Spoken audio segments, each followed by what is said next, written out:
call it uncovering need, pain, and opportunity. Okay. And by that, I mean, um, Steve Jobs used to say with, for example, his products Mhm. that people always say, hey, you need to find out what your customers need.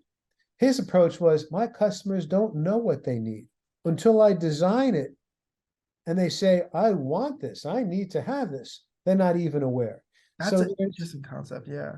yeah. So there's the element of people express needs, but people always don't rush to fill that need and buy a replacement product for it. Let me give you a good example. Um, this is going back several years, but actually, even in DC, there are a lot of cabs on the street, right? But Yeah. there are probably 5 times as many in the days before ride sharing. Yeah. I think Okay. so. So you have the same number of cabs. You have metro buses. You have metro, the train station. You have limo services. Wherever you go in the world, there was an abundance of public transportation and even privately engaged transportation, like limo services, that Mhm. you could get for yourself when you need it. So there was no thought as to, I need another option. Do you know anything about the Oh, I founding do know, of I Uber? know this story, but the Uber guys. Okay, I've done my fair share of like digging into this Uber okay. stuff, the Dakota So stuff. the conceptual founders and original operating founders, Travis Kalanick and Garrett Camp, were Mhm. successful entrepreneurs who'd sold their companies. They were at a business conference in Paris. It Mhm. was winter. They leave the conference hall together because they're staying in the same hotel, figure they'll get a cab. They walk outside, and there's a blinding blizzard, a snowstorm. The streets are covered in snow. There are no cabs. You can barely see a car on the street. Yeah. I don't know what to do. They think, okay, there's got to be a private car service we can call. Can't get through to them, or the cars are off the road, or it's too unsafe to travel. That need became painful. Painful both emotionally because they were stuck a couple miles away and dreaded the thought of trudging through snowdrifts to get back to their hotel. Yeah. And it was painful because they were freezing. And the more time they spent outside, the more it hurt. From that, the light bulb clicked, the brainstorm, and they realized there's an opportunity here. We have these phones in our pockets. Doesn't it make sense we should be able to order this? Forget the snowstorm side, but we should be able to order a phone from our phone, uh, uh, uh, Yeah, a, car a from the phone. cab or car service from our phone. How do we build that business? So, like That's an you, interesting great idea. idea. Let's write it down and we'll get to it when we get back. Well, they did start working on it when they got back. And that led to the birth of Uber. Yeah, I'm that's it's such an interesting story as well because I feel like I know I heard this one story about the founders of Uber. They pitched it to Mark Cuban, and Mark Cuban like turned it down immediately. He said that it was a terrible idea, that the limos and taxis were gonna like ruin them. They weren't gonna be able to do it. But I guess that goes back to like your carpe diem in a way of just do it, just go through it, then no matter what, just keep pushing it. Well, you raised a great point. The stories about their efforts to raise money, capital, private equity, and the decks that they used. There was one company that I read about that they met with that was interested, intrigued by the idea. So they hired an expert.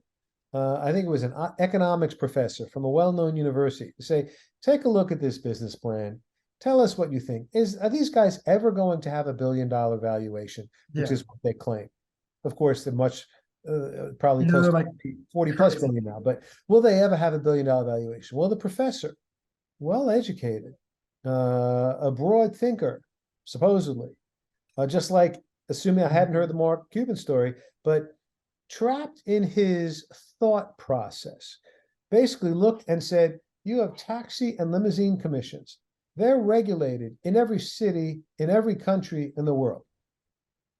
And there are plenty of them out there, and they don't want the competition because the regulatory authorities make money off of all this. One Yeah, reason they why do. fares were artificially higher years ago.